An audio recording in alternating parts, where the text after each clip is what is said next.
경제에 대한 해석은 자신의 정치적 신념에서 벗어나 있어야 한다.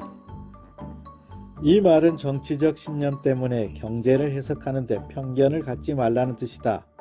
많은 신문사가 경제 기사 속에 어떤 의도나 목적성을 숨겨놓는 일이 많다. 그런 기사를 액면 그대로 이해하지 말라는 뜻이다.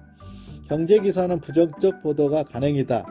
긍정적인 소식보다는 부정적인 소식이 독자들의 주목을 받는다.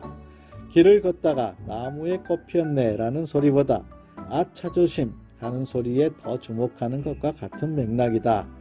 미국 경제 기사도 신문사 논주와 상관없이 60%가 부정적 기사이고 한국은 80% 이상이 부정적 기사다. 부정성에 기반을 둔 뉴스가 언론을 감시하는 기능을 하니 부정적 기사의 비율이 높은 것도 이해된다.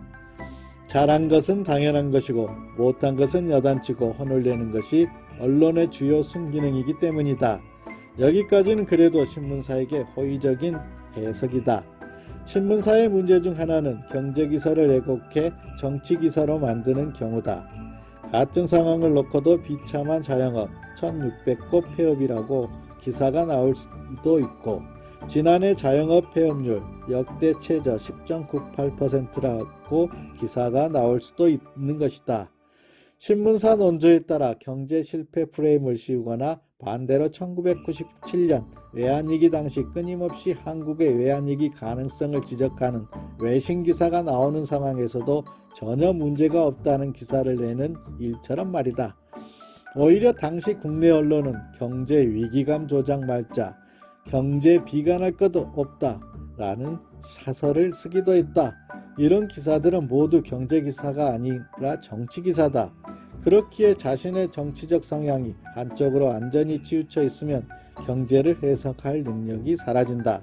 실물 경제 판단에 오판이 생기면 자칫 투자의 실패로 이어질 수도 있다. 인간이 타인에게 가장 큰 혐오를 느끼는 상황 중 하나가 나와 정치색이 다를 때다. 오히려 종교가 다른 사람하고는 문제가 없다. 학력이나 재산 규모 차이도 친구가 되고 같이 어울리는 데에는 큰 문제가 없다. 페이스북에서 종교가 다르다고 친구를 끊는다는 말은 들어본 적이 없다. 허나 정치 성향이 다르면 대놓고 삭제하는 경우는 많이 봤다.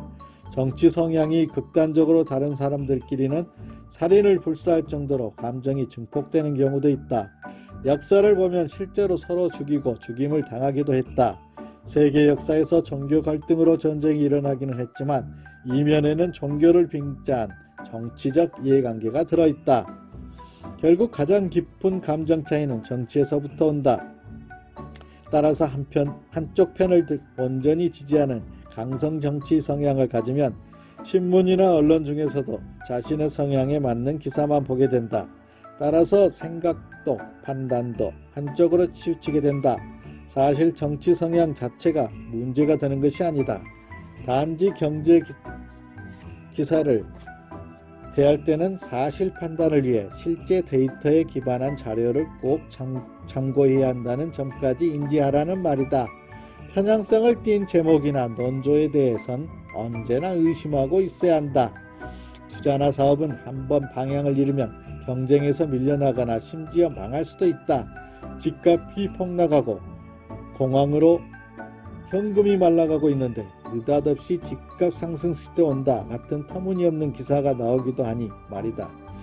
구매를 부추기는 신문 기사를 사실대로 받아들이면 폐가할 수 있고 누구에게도 책임을 묻지 못한다.